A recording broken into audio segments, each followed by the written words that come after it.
pues antes de las 12 quiero que me traiga la llave. 55, 42, 75. Que antes de las 12 quiero que le a los 33. Por el no, pero mi compañera se va mañana. Entonces, yo hoy ¿y con quién estás compartiendo? Con Samantha, otra mujer.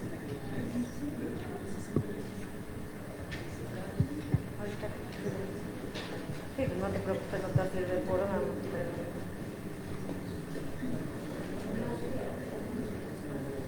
Claro, si de todos modos la llave de la podría ver a otra mujer y ya está. Bueno, espera. Muy bien.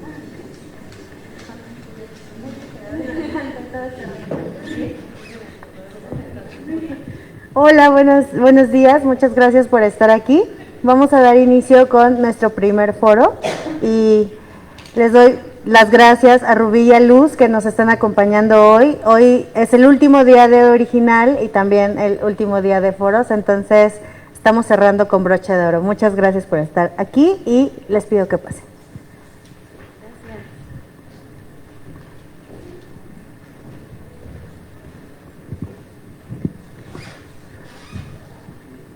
Hola, primero que nada, muchas gracias a todos por estar aquí, gracias Original por la oportunidad y pues les quiero presentar a alguien que yo admiro mucho y que de verdad que es una mujer maravillosa, Rubí Celia Huerta Norberto, originaria de la comunidad de Santo Tomás, municipio de Chilchota, Michoacán, realizó sus estudios en la Universidad de Guadalajara y la licenciatura en Historia, poeta y traductora e intérprete. Es profesora de lengua purépecha en el Departamento de Idiomas de la Universidad Michoacana de San Nicolás Hidalgo, miembro de la Academia de Lengua Purépecha de la misma universidad, donde contribuye en la creación de contenido en plataformas digitales para la enseñanza de idioma purépecha. Además, ha participado en diversos encuentros nacionales de poesía, como La Primera Raíz en Imbal, Poetas del Mundo Latino, Festival de Poesía Carlos Montemayor en la UNAM, Originaria, Gira de Poetas en Lenguas Originarias, Feria Internacional del Libro de La Habana, Cuba, en donde presentó su obra literaria Cuentos de una mamá purépecha a su hija. Formó parte del Consejo Editorial en el Departamento de Literatura y Fomento a la Lectura de la Secretaría de Cultura, es autora de 3 poemarios, además de diversas colaboraciones y traducciones. Sus obras se han traducido al portugués, inglés y chino, publicadas en antologías y revistas electrónicas como la Revista de Literatura UNAM, Tierra Adentro, Nueva York Poetry Review Sujuy Sonot, Revista Electrónica, Otros Diálogos, editado por el Colegio de México y el suplemento del periódico La Jornada de Campo. Rubí contribuye a los esfuerzos de enseñanza, documentación e investigación de su lengua. También en su labor de comunicadora comunitaria hace uso de los medios de comunicación como la radio para generar conciencia lingüística. Fue tallerista en Alas y Raíces dentro del proyecto Lenguas de Nuestra Tierra. Así que pues les pido un aplauso para Rubí, que está aquí acompañándonos. Y pues nada, en esta plática les vamos a hablar un poco sí sobre el cómo hay creadores de contenido y promotores que no solamente están en las redes, sino también dentro de la comunidad y los diversos alcances que esto tiene y también lo que implica, porque muchas veces como que estamos un poco acostumbrados a ver lo superficial o lo bonito que conlleva esto, pero también es necesario hablar de otras perspectivas, otras realidades y sobre todo cómo se ve esto desde la comunidad y las implicaciones que tiene dentro de los gremios de artesanos. Así que, con tu permiso. Bueno, pues yo pienso que es presentarnos mutuamente, ¿no? Estamos aquí en esta mañana, buenos días primeramente a todos, y a mí me complace mucho compartir pues esta charla, que más bien va a ser como una especie de charla, compartir un poquito de las experiencias que hemos tenido y pues me da mucho gusto estar al lado de Luz Valdés, que pues quien ha estado o conoce también más de este quehacer, sobre todo en ser promotora cultural y que ha tenido también un impacto importante a nivel nacional, su trabajo, todo lo que ella pues ha estado conociendo sobre todo, se ha abierto también esa posibilidad de que se ha ganado la confianza también de los mismos artesanos y algo que platicábamos ahorita tras bambalinas era precisamente esta parte de los procesos, ¿no?, que se tiene y que es poco conocido y que no se habla mucho. Entonces, de repente, eventos como Original viene a visibilizar muchos trabajos de artesanos propiamente, que ya tienen un nombre, que ya tienen una trayectoria, que son artesanos que han recibido premios nacionales, que son artesanos que han llevado su trabajo a otros niveles, ¿no?, que han llevado el trabajo a que se conozca, y ustedes lo pueden ahora apreciar en estos espacios. Pero también dentro de todo eso, yo soy de una comunidad que es una comunidad muy pequeña en Michoacán. Mi pueblo se llama Santo Tomás. Es una comunidad alfarera. Por años se dedican mucho a la alfarería, pero también a los bordados. Les voy a contextualizar un poquito esta parte de lo que a mí me tocó vivir en mi generación. En mi comunidad hubo una generación entre mi madre y yo que se perdió, más que perderse, fue como que esta parte que sufrimos muchas comunidades, en donde las mujeres de la comunidad ya no usaban su traje tradicional.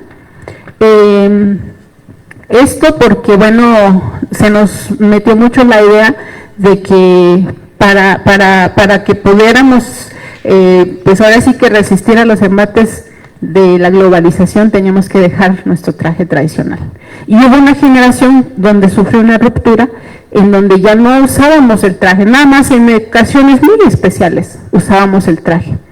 Y el resto del año pues era andar, pues así como con pantalones, y eso marcó mucho en mi vida, porque yo me acuerdo que nada más teníamos un rebozo en mi casa, y ese rebozo era de mi mamá. Y entonces cuando queríamos salir yo y mi hermana a la calle, porque las mujeres, algo que sí siempre ha persistido, eso es de que no podemos salir sin rebozo en la calle, es como algo súper esencial. Entonces nos andábamos rolando el rebozo entre mi mamá, mi hermana y yo, y así eran la mayoría de las familias, era prestarnos el rebozo.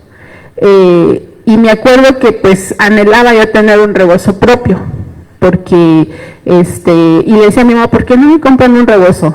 Entonces me decía, bueno, es que con ese, o sea, lo que se intentaba y lo que yo alcanzo ahora a percibir es que, bueno, era una forma también de despojarnos ya de lo poco que nos quedaba.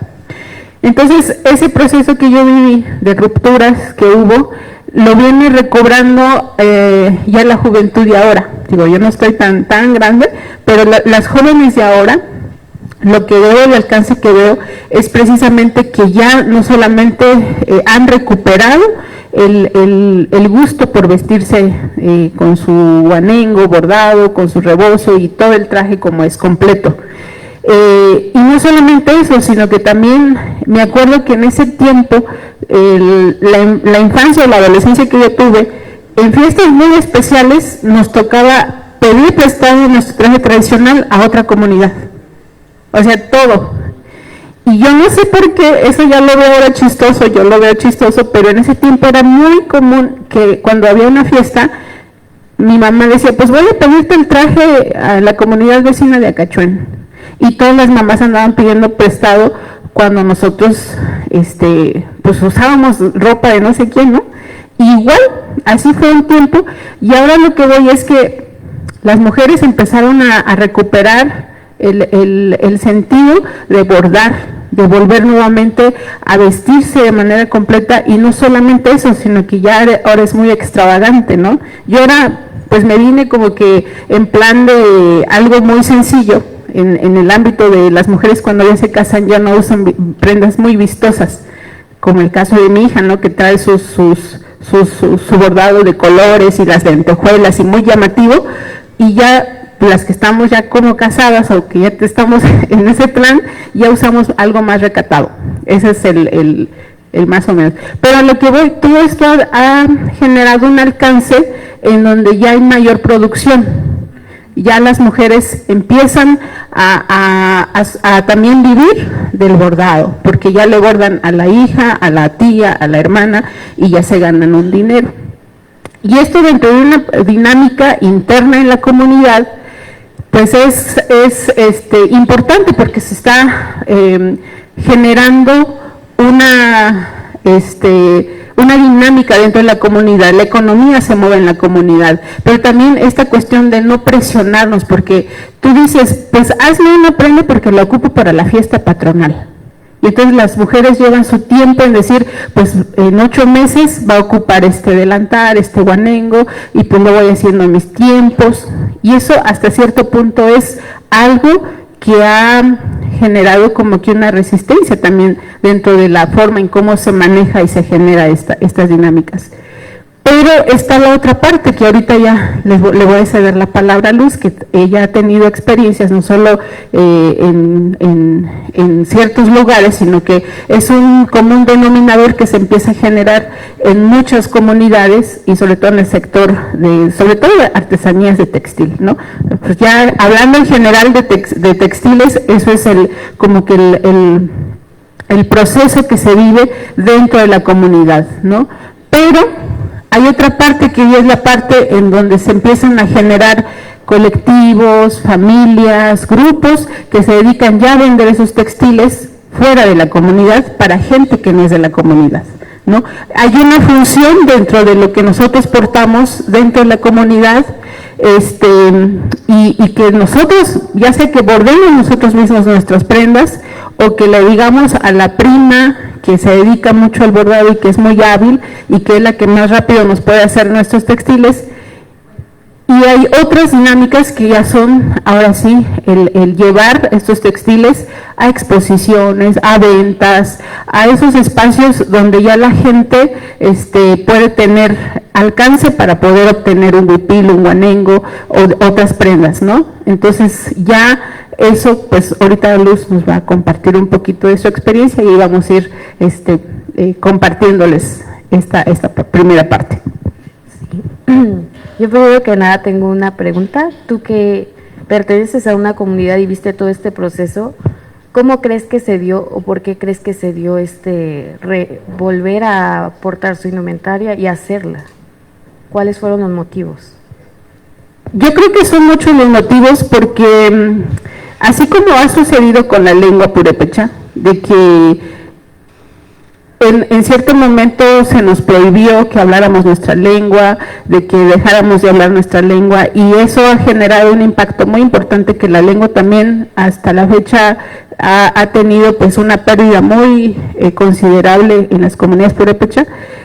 Eso pasó con la vestimenta, o sea, con la misma prenda. Algo que yo considero que ha generado conciencia tanto en la gente como en los mismos generaciones anteriores que nos decían, ya no lo uses porque te van a decir feo, te van a decir india, te van a decir que no vales. Era una cuestión de protegernos, ¿saben? De que ya no usáramos. Pero hubo gente que también fue siempre consciente en esa parte.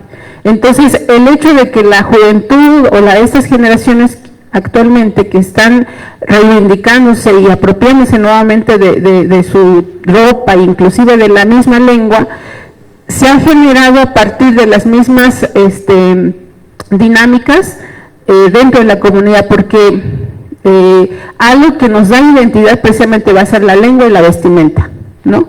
Sin esos dos elementos, pues yo creo que seríamos cualquier otro pueblo, ¿no? Entonces, eso también ha como que traído un impacto muy fuerte porque empiezan a promover también, por qué no decirlo desde las instituciones, espacios donde le dan visibilidad a esa parte.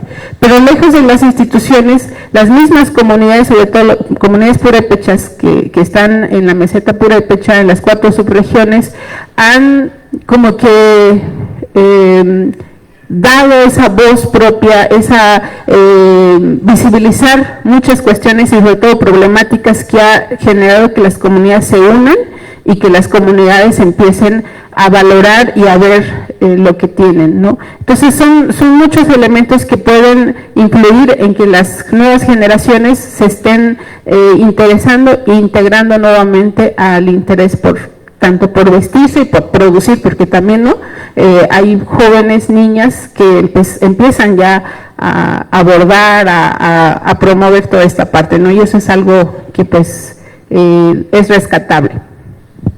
Okay. Bueno, pues hace ratito hablábamos de que hay promotores dentro de las comunidades y que también tiene como mucho que ver con pues con las dinámicas que se viven de venta en cada comunidad. En tu caso, ¿hay promotores dentro de las comunidades que solamente se dedican a promover ahí y cuál es su función y en qué beneficia a la comunidad? Hay promotores dentro de la comunidad porque la comunidad purépecha en general tiene un sector muy importante y muy fuerte que es la migración.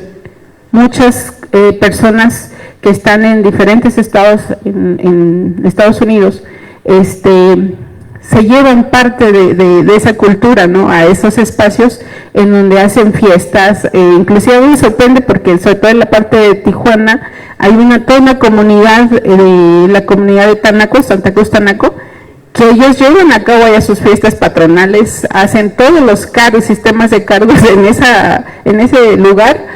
O sea, se llevaron una parte de su comunidad a ese espacio.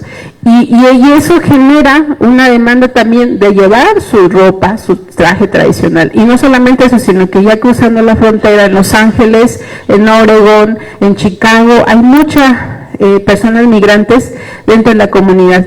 Entonces, lo que ha pasado es que muchas personas que se dedican a vender o hacen rebozos o hacen guanengos, empiezan a generar esta dinámica entre llevar estas prendas o mandar estas prendas a los migrantes, o a las migrantes pues sobre todo, porque son mujeres mayormente las que solicitan estas prendas, ¿no? Entonces ha empezado a generarse esto y dentro de las comunidades también, ¿no? Por ejemplo, hay un intercambio importante porque son comunidades muy reconocidas, a Angawan, a Huiran y Turícuaro, los que se dedican a hacer rebozos, y son los que prácticamente ahora sí que surten a todas las comunidades purépechas el rebozo, ¿sí? Son muy marcadas. Hay comunidades que se dedican únicamente a los guanengos y ellos son los que se dedican a distribuir los guanengos en las fiestas. Diríamos que esos serían los promotores que venden para la gente en ocasiones de fiestas, rituales especiales, ¿no? Y entonces eso pues son ya conocidos, entre las mismas mujeres ya nos conocemos, quién borda bonito, en dónde se borda bonito, en Cipiajo, en Turícuaro, en Comachuén, en varias comunidades donde sabemos que se borda. Y anteriormente la gente era muy celosa en la cuestión de cómo en una comunidad contra otra comunidad no se permitía que los textiles o los bordados fueran infiltrados en otra comunidad. Se decían, no, esa es tal comunidad y aquí no. Pero ahorita ya se ha vuelto un chilaquil, sinceramente, ¿no? Entonces ya, por ejemplo, traemos prendas de una comunidad, de otra comunidad y hacemos ya ahora sí que nuestro set de qué es lo que más nos gusta. Anteriormente sí había como que un recelo más fuerte. Ahorita ya mujeres que son de la Cañada ya usan prendas del lago o de la meseta purépecha y ya ha habido. Son muy pocas comunidades que conservan realmente su traje completo como es, ¿no? El caso de Tarecuato. Pero bueno, a lo que iba es que hay una dinámica en promover esos textiles internamente. Ahora, hay mujeres y hay personas también que se empezaron a hacer esta parte de promover ese mismo trabajo ya fuera de la comunidad.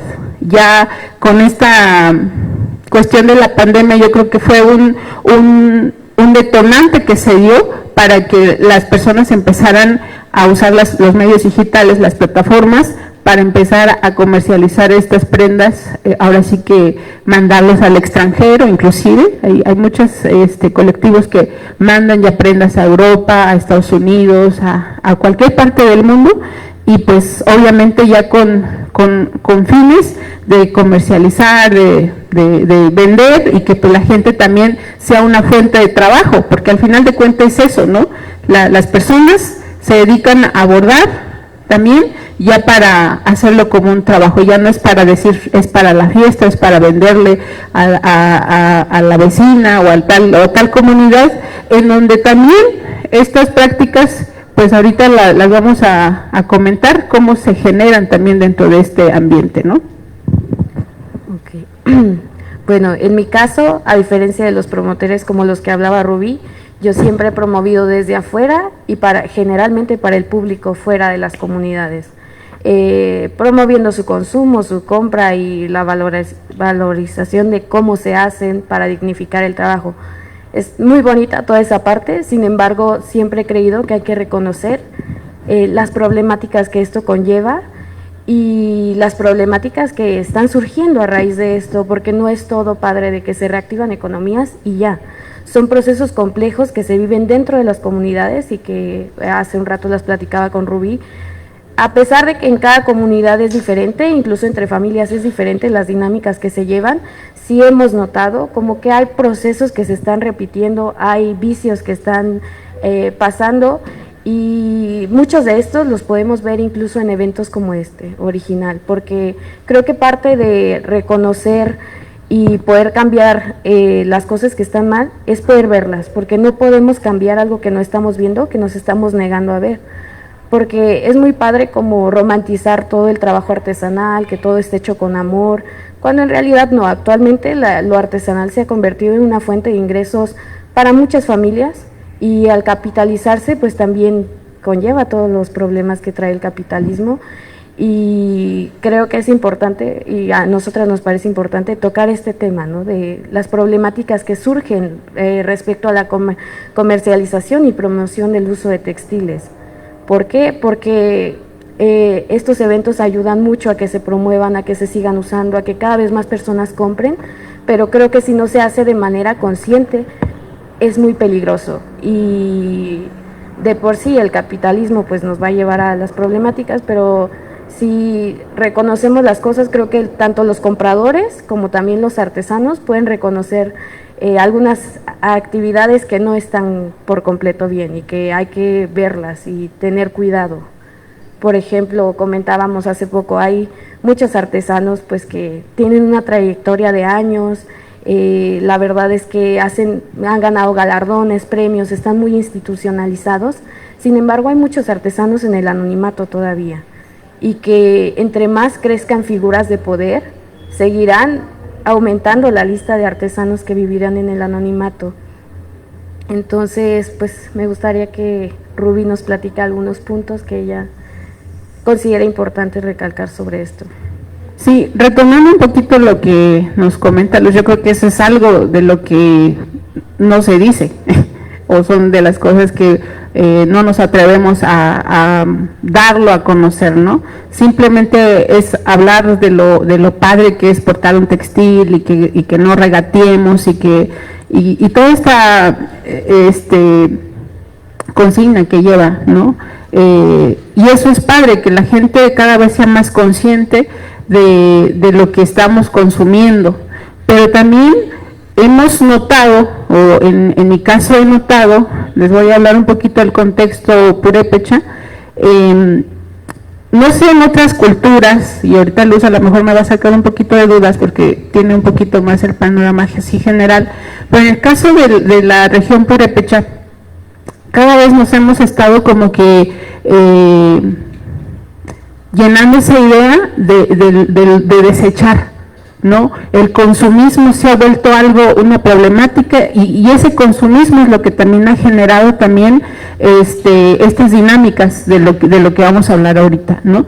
El hecho de que, por ejemplo, yo use una prenda que se tardó en bordar 3 meses, pero que en 3 meses al siguiente año o inclusive en 6 meses me dicen, no, es que ese bordado ya pasó de moda, ahorita se está usando esto. Y por ejemplo, allá se da mucho esto en las comunidades purépechas, dicen, no, es que ahorita ya la moda es usar la lentejuela y la pedrería, perdón. Y entonces En cada fiesta veo que las mujeres lucen espectaculares, o sea, son unas cosas, inclusive con los rebozos. Los rebozos, este rebozo que yo traigo ya tiene como 7 años, pero ahorita me lo ven y dicen, no, pues es que ahorita se está usando los rebozos con lentejuela y el bordado y las plumas así más extravagantes. Entonces, bueno, pues cada quien tiene sus gustos, pero esta forma de consumir también el textil, yo pienso que debemos pensar también en cómo ser conscientes, porque al final de cuentas hablamos de una moda sustentable, ¿no? Una forma de usar lo que es bordado artesanalmente, teñido de una manera natural, pero también no caer en esta cuestión del consumismo excesivo, ¿no? Entonces, eso también ha generado una serie de problemáticas en las mismas comunidades, porque en el caso, por ejemplo, de nosotros los purépechas usamos mucha prenda, o sea, tan solo las faldas son de 25 metros, y el rebozo y el delantal, y luego entonces es mucha ropa, que al final de cuentas, si vemos, es una ropa que es durable, o sea, a mí me puede durar 15, 20 años, inclusive la puedo heredar. Muchas de las cosas que traigo son heredadas por mi mamá o anengos. Y ahorita hemos caído también en esta cuestión del consumo.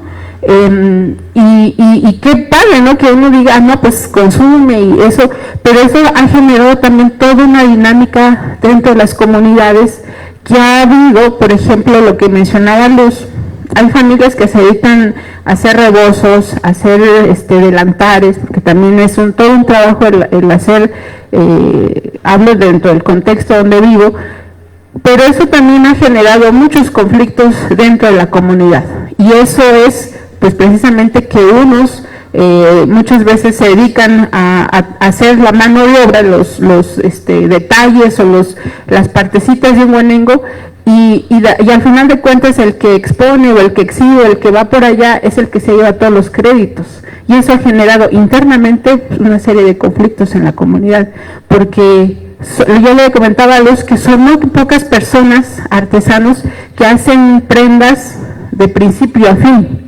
En el caso del deshilado, una de las técnicas pues es, por ejemplo, desde comprar la tela y deshilarla y bordar y todo el proceso hasta el armado, y actualmente este proceso hay muchas personas que se dedican nada más al embarcinado o al deshilar, y son varias manos los que tiene una prenda.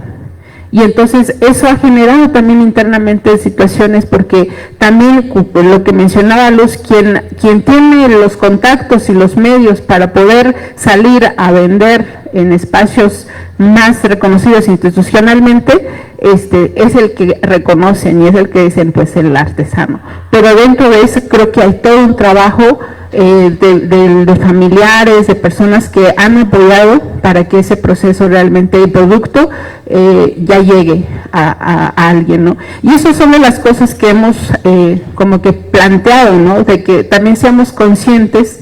Por ahí hace unos días veía en redes sociales que promovían precisamente esta idea de decir, cuando consumes algo, pregunta quién elaboró la prenda, y no solamente en la cuestión de quién, el artesano, sino quiénes, porque ahí dentro de esa prenda puede estar una persona anónima, una sobrina, una cuñada, una suegra, una tía, son varias manos, y eso es lo que también le da como que cierta, un trabajo de comunidad, que es lo colectivo, no individualizar, sino que es colectivo el trabajo y el esfuerzo. Entonces, si quieres comentar algo. Sí. Bueno, yo lo he visto mucho aquí en la original, sobre todo porque aquí los stands están a nombres de una sola persona. No sé si se han dado cuenta. Y son cosas que los mismos artesanos me han dicho, como yo no estoy de acuerdo porque yo trabajo con muchas personas. Los reboceros, por ejemplo, al final, sobre todo pasa con el rebozo, el rebocero hace todo el lienzo, pero quien generalmente comercializa la prenda es quien hace el empuntado. Es decir, que generalmente se venden a nombre del empuntador y no del rebocero, o a nombre del rebocero sin mencionar al empuntador, cuando en realidad es un trabajo colectivo y que no trabajan solo dos manos, son muchas más. Quien tiñe, a veces toda la familia. Entonces, creo que el reconocer eso es muy importante, porque yo platicando con los artesanos, pues me han dicho que traen piezas de 20 personas, 40, 50, 100, incluso piezas de pasarela que se presentan a nombre de una sola persona. Me dicen, esto lo hizo mi hermana, pero pues ella no puede venir, ¿no? Y vine yo. Y así se van haciendo nombres muy famosos, muy conocidos, con alto renombre, pero a base de invisibilizar a otras personas. Y creo que no debería ser, porque deberíamos reconocer que todo el trabajo artesanal es colectivo. Son pocos los artesanos que, un artesano solo no puede llenar un stand de ese tamaño, es una realidad. Y quien diga que trae solo piezas de él, sí está mintiendo, porque es exagerada la cantidad y todos lo vemos, y realmente es algo bueno que se apoyen entre familias. Muchos trajeron de sus vecinos, etcétera, y va a ser un ingreso para todos. Pero también hay que reconocer que todo el trabajo es colectivo, porque mientras hacemos estas figuras muy institucionales que meten todos los premios a los concursos, porque sabemos que los concursos tampoco están abiertos a todos. Muchos ni siquiera vienen las convocatorias traducidas a ninguna lengua, y sabemos que no todos los artesanos de México hablan español español al 100% para entender unas convocatorias tan rebuscadas y tan difíciles de acceder, y a final de cuentas se convierte en privilegios poder acceder tanto a estos espacios, a convocatorias, apoyos, y vemos los mismos nombres en todos lados, ¿no? Y cuando tú vas a la comunidad, te encuentras a los artesanos que dicen, yo trabajo para él, yo le hice la pieza a él, yo hice la pieza que ganó tal concurso. ¿Por qué? Porque no hay accesibilidad para todos. Y el poner el nombre de una sola persona o decir, él es el mejor artesano y no hay nadie más, provoca eso. Yo creo que los espacios deberían ser abiertos para todos, y debería haber también una rotación, tanto aquí, no porque no quiera a todos los artesanos que están aquí, que todos son maravillosos, pero creo que tan solo hace poco fui a Michoacán y tienen censados 33,000 artesanos. Aquí en Original hay 500 y tantos stands. No cabría ni siquiera todos los artesanos de Michoacán. Entonces, creo que sí es importante que se abran más espacios, que reconozcamos que México es un país tan lleno de artesanos que no podemos poner toda la importancia sobre ciertas figuras de poder, sobre ciertas personas que es el mayor artesano, y no, porque realmente vas a las comunidades y te das cuenta de la realidad, de cuántos artesanos viven escondidos, cuántos artesanos viven engañados, porque sí hay prácticas muy deshonestas entre intermediarios, entre revendedores, entre artesanos, y hay artesanos muy buenos que también tienen malas prácticas. Es una realidad de aceptar que son humanos y hacen cosas también dentro de las comunidades que van muy en contra de todo lo que se promueve como bueno y como consumo consciente. ¿Por qué? Para satisfacer necesidades tan grandes de textiles, se necesitan cadenas de personas muy grandes. Y creo que pues el primer paso es reconocerlas. ¿Cuánto le están pagando de verdad al artesano que lo hizo? Por ejemplo, siempre les digo, dense cuenta, si ven un puesto que tiene un huipil ceremonial de 1 año y medio, y te dice, tardé 1 año y medio en hacerlo, te dice el artesano, y trae 70. ¿Cuántos años debe? Y es un artesano de 22 años. O sea, ya, yo siempre les digo, también hay que ser realistas y no cerrar los ojos ante la realidad que está ahí enfrente de nosotros. No lo hiciste tú, ¿quién lo hizo?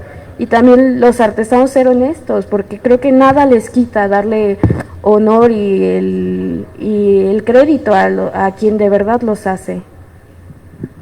Sí, yo a lo mejor voy a hacer como que una comparación un poquito, y lo platicaba yo con otros artesanos, el que nosotros queramos poner o colocar un nombre y decir es que yo lo hice. Yo, por ejemplo, en la poesía, una creación que yo hago de poesía o cualquier narración, yo sé que no es toda mi idea.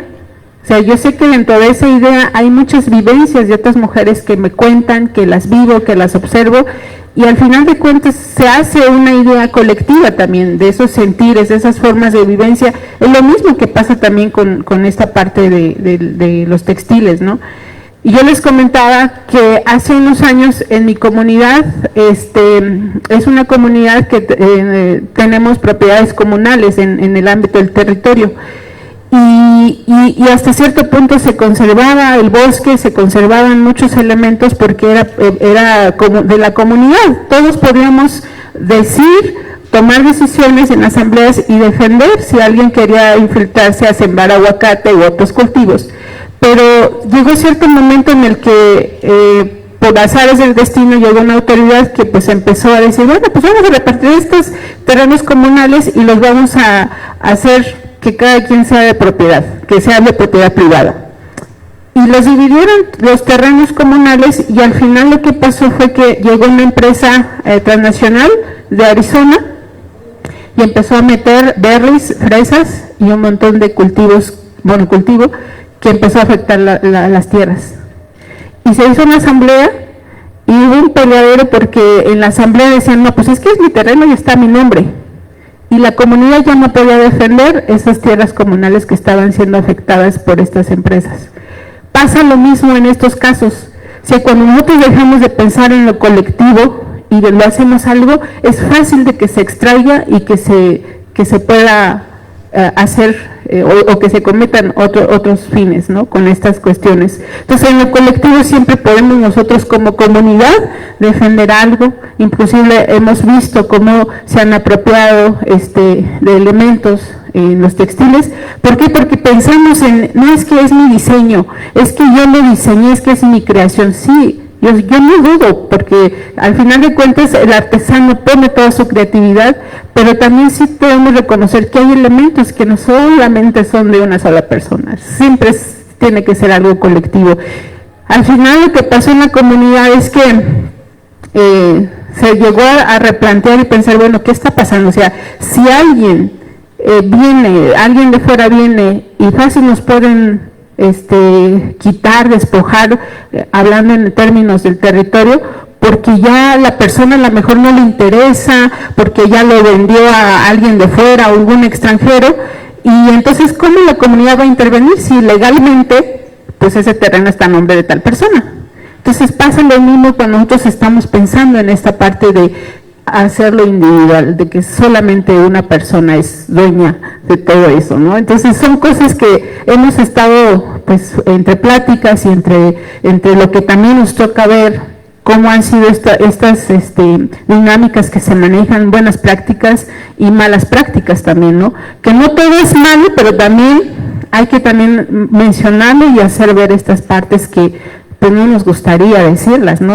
O sea, no podemos venir a sentarnos aquí y no, es que es súper bien todo lo que está aquí. También hay cosas que tenemos que ser conscientes. Yo creo que sería importante, pues ahora, pues ya dijimos como todo el tema que a nosotras nos preocupa, lo que hemos visto en estos días, porque creo que son pláticas que entre todos los artesanos se dicen, pero al final de cuentas nadie las externa, porque gusta más decir lo bueno, gusta más decir lo bonito y asusta menos. Entonces te quería preguntar, Rubí, ¿tú cuáles crees que sean las soluciones o qué se debería hacer para poder cambiar un poco esto o poder crear un mejor panorama? Yo creo que lo primero pues es esa parte de concientización, ¿no? Al final de cuentas ellos se maneja toda esta cuestión del capital porque hay quien lo está consumiendo, ¿no? Quien está comprando, inclusive yo sé que hay muchas personas que vienen a este evento y compran cantidades de textiles para después revenderlo. Bueno, son muchas cosas y cada quien al final de cuentas, como lo hemos leído en redes sociales, bueno, una vez que yo compro mi prenda, pues yo sabré qué hacer con ella, ¿no? Está bien, pero yo creo que el generar esta parte de concientizar, el hecho de que nosotros estamos adquiriendo prendas y consumiendo, debemos de ser conscientes todo lo que implica. Al final de cuentas estamos con un sistema que nos está cada vez consumiendo y aplastando cada vez más. O sea, esto a la vez genera un beneficio cuando empezamos a decir, no, pues es que ya empezamos a vender en el extranjero y empezamos ya a exportar nuestros textiles, y eso es bueno, pero creo que también debemos ver hasta qué punto eso es favorable, porque eso, si caemos en esa idea, pues yo creo que también estamos a una línea muy delgada también de generar toda esta cuestión de esclavizar a mucha gente que es anónima, de gente que no gana mucho, que es al día lo que ganan por hacer una parte de una prenda, y que al final, por mucho que nosotros paguemos un precio justo con la persona que está vendiendo, pero no vemos detrás lo que hay, todo el trabajo, lo que estábamos comentando aquí. Yo creo que el hecho de que ustedes y personas también como Luz, que tienen voz en esta parte, es precisamente visibilizar esta cuestión, las problemáticas que hay, visibilizarlas, ser conscientes, pero también yo creo que una de las cosas es precisamente capacitar a los artesanos, o sea, no capacitarlos en decir cómo tienen que hacer, sino también hacerlos sensibles a todo esto, ¿no? Porque yo creo que como artesanos, como creadores, tenemos que tener también esa parte sensible de decir, bueno, aquí al final de cuentas queremos que todos sean beneficiados, que todos tengan, ahora sí que lo justo, ¿no? Lo justo es pues que yo gane, que él gane y tú ganes, y con consumidor te quedes satisfecho, ¿no? Y eso es un trabajo que se tiene que hacer no de aquí a mañana, pero sí es un trabajo que debemos ir trabajando tanto pues instituciones, comunidad y por qué no también los que consumimos, no ser conscientes de todo lo que implica esta parte. A lo mejor la solución no es una fórmula que digan pues así háganle, pero sí generar espacios donde podamos expresar y decir esto es lo que no se debe y esto es lo que se debe, y eso en gran manera como consumidores, porque también soy consumidora de textiles, no solamente de mi región, sino siempre preguntar, siempre ser conscientes de cuáles son el origen y cuáles son los procesos que tiene esa prenda, ¿no? Y bueno, pues por mi parte creo que es muy importante, como dice Rubí, sensibilizarnos. Hay una frase que me gusta mucho que dice que los ojos no pueden ver lo que el cerebro no sabe. Entonces, creo que para mí es muy importante que se hable y sobre todo que los artesanos lo hablen con otras personas, porque muchas veces son cosas que se quedan entre pasillos o entre amigos y ya no se vuelven a tocar. ¿Por qué? Porque es feo. Y creo que es importante que tanto los consumidores les pregunten a los artesanos también de las cosas feas, las cosas malas que tienen que ver con su trabajo, cómo se vive. Y sobre todo que las instituciones también se inmersan más en el ámbito artesanal y no solamente superficialmente. ¿A qué me refiero? Que muchas veces toman un contacto de una comunidad y alrededor de él gira todo el acercamiento con esa comunidad y todo lo que saben acerca de los artesanos de esa comunidad. Tanto las convocatorias, este tipo de eventos, todo tiene que ser más accesible para todos los artesanos. Porque sí hay artesanos que conocen de pe a pa cómo entrar, cómo llenar formatos, cómo participar en concursos, pero hay muchos artesanos que en su vida han salido de la comunidad y que no conocen ni siquiera que existen este tipo de apoyos, que ni siquiera hay manera de hacerles llegar eso y creo que para conocer mejor las problemáticas se tienen que inmersir bien y en las cosas malas y con los artesanos que nunca han participado en nada, que están olvidados y muchos que es voluntariamente que no quieren participar porque es una realidad. Hay artesanos que prefieren mantener su trabajo dentro de la comunidad y a veces le venden solamente a su familia, solamente para uso personal y creo que su opinión enriquecería muchísimo más este tipo de dinámicas y aprenderían mucho de ellos para crear mejores programas y políticas públicas que realmente beneficien a todos los artesanos y no se cree como este acaparamiento de unos cuantos y en beneficio de unos cuantos nada más. Yo sé que no se puede apoyar a todo el mundo y que no se puede, pero creo que sería un buen comienzo, que se empaparan más de lo que realmente sucede dentro de las comunidades y se hablara de ello. Así es. Y bueno, eso ya en el ámbito textil sí es importante y todo, pero sabemos que, por ejemplo, la cultura o dentro de lo que se mueve en una comunidad, no solamente es lo textil, o sea, se mueve la comida tradicional, se mueve la música, o sea, son muchos elementos que conforman la cultura, el pueblo. Entonces, eso está pasando con todos esos elementos. El caso de Michoacán, pues pasa también con la comida tradicional, ¿no?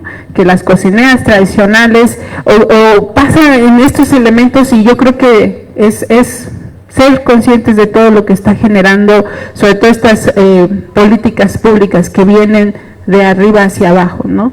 Y cuando son iniciativas que a lo mejor también son de comunidad, hay muchas cosas también que pueden ayudar a que pues veamos estas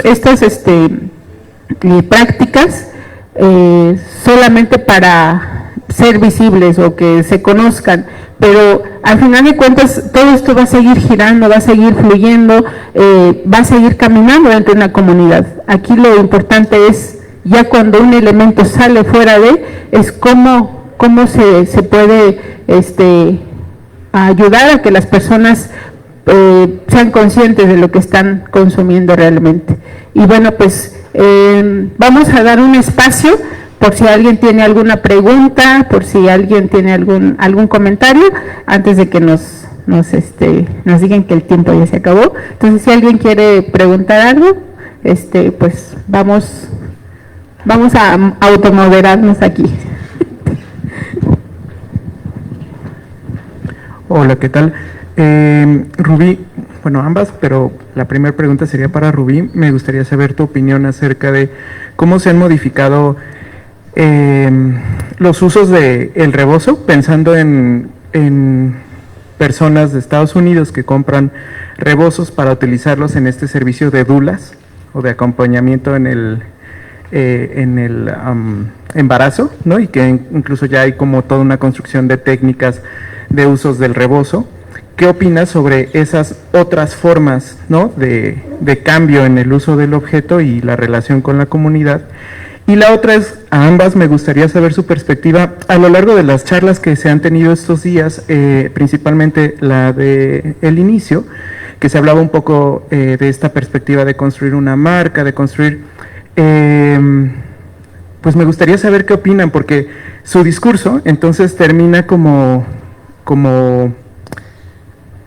haciendo choque, ¿no?, con lo que nos decían en la primera plática, ¿no?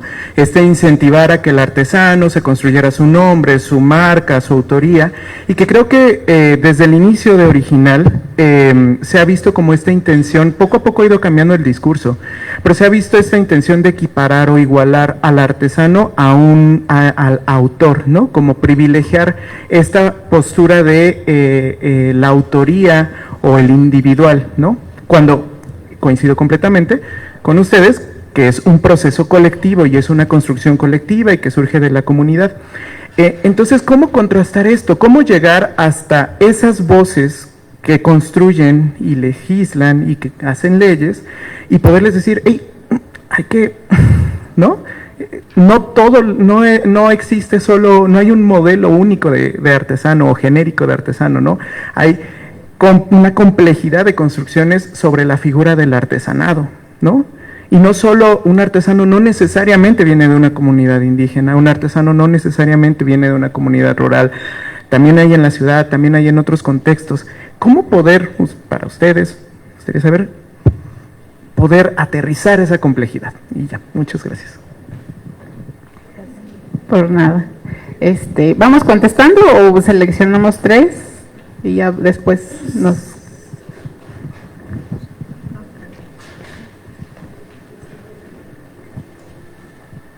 Hola. Bueno, yo sigo a Luz en sus redes. Me encanta todo lo que hace. Rubí, mucho gusto de conocerte. Bueno, yo soy o inicié como promotora en la zona de las altas montañas. Yo pertenezco a la región centro de Veracruz. Pero en este trabajo me di cuenta que más bien lo que yo quería hacer era una mediación cultural comunitaria con las artesanas, con los artesanos y bueno, diversos procesos que se desarrollan en esta región. Y eso me ha llevado también a hacer trabajo con la lengua, porque como ustedes mencionan, no puedes separar una cosa de la otra y justo la mediación pues hace como esa parte. Y está sucediendo que este trabajo también hace ver que de repente lo que sucede es que quieren pasar del español, por ejemplo, traducir directamente, ¿no? O sea, al idioma de los pueblos originarios, sin pasar por la cosmovisión de repente, ¿no? Es como decir, bueno, ¿cómo se dice carro? Bueno, dime cómo digo carro, ¿no? Sin hacer como todo ese proceso que no existe la palabra carro en los idiomas originarios, etcétera. Y ahora que las escucho, de repente me da como esta impresión de que pareciera que, bueno, vamos a meter a los textiles y a las piezas artesanales en el mercado capitalista y que se ajusten ellos, cuando de repente nosotros hemos discutido por qué no se ajusta al revés, ¿no? ¿Por qué no el mercado capitalista se ajusta a los procesos colectivos y comunitarios que se encuentran pues precisamente en las diferentes regiones, ¿no? Habría que hacer como todo un estudio de cuáles son los procesos de los que ahorita ustedes ya nos han comentado, y a lo mejor a partir de eso pues entender esto, ¿no? Que son procesos colectivos culturales, ¿no? Que existen muchas manos, y creo que todavía sería como otra manera de entender que el mundo también de colectividad pues tiene o merece otra forma de trabajo de comercio, ¿no? O de comercialización. Bueno, y esto quería yo comentarlo incluso, que yo trabajo con doña Cande, que fue Tesoro Humano Vivo de Veracruz, y ella en un testimonio que da, habla acerca de la tierra, ¿no? De que incluso la tierra debería de estar en este proceso colectivo, porque la tierra es quien da los colores a las prendas, ¿no? Para quienes hacen el trabajo de los tintes. Entonces, de repente creo que incluiríamos a no solo las manos de las mujeres y los hombres, sino incluso la naturaleza misma que otorga los mismos elementos, ¿no? Como para trabajar con ello. Y me hace pensar pues en este proceso que ustedes comentan y preguntar, ¿no? ¿Qué perspectiva ven al respecto? ¿Cómo un aprendizaje de la comunidad se convierte en un acto de comercialización? Y principalmente si esto lo han platicado en una asamblea, o sea, ha habido asambleas dentro de las comunidades, bueno, en la zona en la que yo estoy no se ha realizado una asamblea, se ha platicado de la necesidad del intercambio entre artesanos y artesanas, pero no se ha llevado a cabo. Esperamos que pronto suceda. Y esto también a mí me lleva a pensar en la dignificación, pero no solo en la dignificación como tal del proceso, sino incluso en la necesidad de la seguridad social, ¿no? En nuestra zona, no sé, supongo que en algunas otras zonas, muchas artesanas y artesanos están enfermos de enfermedades crónicas muy feas que angustian, y que obviamente eso va a llevar a que ese conocimiento que ellas tienen se vaya a perder, porque pues no tienen una seguridad, o sea, no hay algo que diga, bueno, por dedicarse a hacer artesanía ya está asegurado que tenga una seguridad social, ¿no? Que puedan atenderla en una clínica, en algo así. Eso no sucede, y eso es un tema que allá está muy ahí, ¿no? Y pues en ese sentido, pues eso, ¿no? A lo mejor cómo lograr que se pueda como perpetuar eso. A lo mejor no sé cuántas escuelas de arte existen que son parte de la comunidad, o cuántas a lo mejor sería necesario tener para perpetuar el proceso, ¿no? Muchas gracias, perdón.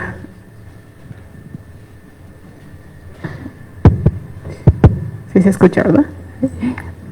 Bueno, contestando un poquito la primera pregunta sobre el tema de el rebozo. Les comentaba que no es intercambio, sino que esta producción que se hace para enviar sobre todo a migrantes o los que se encuentran del otro lado del charco, dicen, en Estados Unidos sobre todo, y desconozco en otras partes del mundo, pero fuertemente en Estados Unidos, donde mayormente se llevan estas prendas. A mí me sorprende mucho porque dentro de estas comunidades migrantes en donde existen personas de comunidades purépecha, y que últimamente ya ahorita con las redes sociales me percibo que la gente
16 marcas colectivas, que son San Felipe de los Herreros, el barro de Capula, que funcionan para toda la comunidad.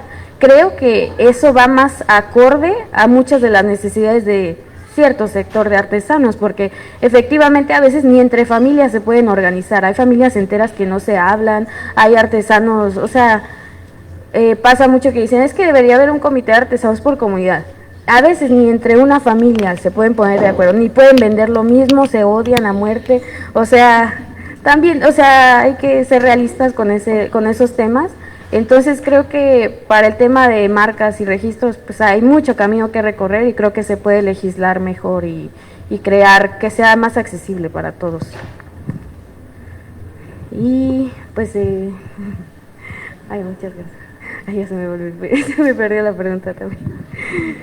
Bueno, pues nos están diciendo que ya el tiempo, estamos en el límite, entonces, pues lo dejamos ahora sí que en esta plática. Yo espero que se haya oportunidad de dialogarlo, de abrir debate en otros foros o que nos permitan compartir. Al final de cuentas, yo no soy investigadora en el tema, hablo desde la experiencia y de lo que me ha tocado vivir, pero que a lo mejor en estos espacios pues nos dan la voz para compartirles un poquito esto, porque al final de cuentas somos parte de, ¿no? Estamos también tratando de promover que se consuma, pero que también que sea un consumo consciente, y eso es lo que se trata al final de cuentas. Muchas gracias. Muchas gracias.